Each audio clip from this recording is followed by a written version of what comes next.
Let's start with the latest developments related to U.S. North Korea diplomacy.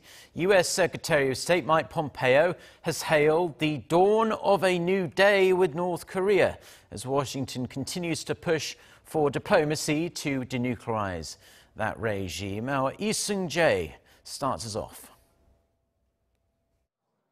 U.S. Secretary of State Mike Pompeo is sounding a hopeful note on the diplomatic negotiations between Pyeongyang and Washington. Past diplomatic attempts to halt North Korea's nuclear and ballistic missile development were unsuccessful. But now we're at the dawn of a new day.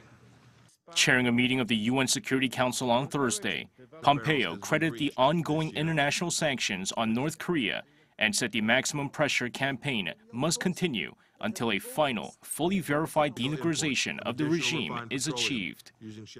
We must not forget what's brought us this far, the historic international pressure campaign that this Council has made possible through the sanctions that it imposed.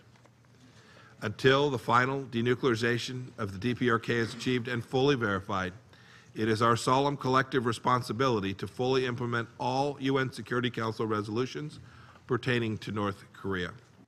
South Korean Foreign Minister Kang Kyung-hwa, who also took part in the meeting, said the path toward peace on the Korean peninsula has improved despite the initial bumpy road. Our path to complete denuclearization and the establishment of a permanent peace on the Korean peninsula might prove likewise uneasy periods of uncertainty and wariness, interspersed by moments of a step change in progress and clear visibility toward our goal.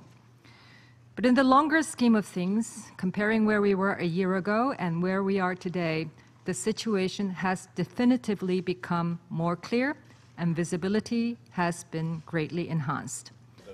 Earlier in the day, Pompeo met with UN Secretary General Antonio Guterres and the permanent members of the UN Security Council. Pompeo took the opportunity to reaffirm the need for continued sanctions on the North until a final, fully verified denuclearization is realized. Seung-jae, Arirang News.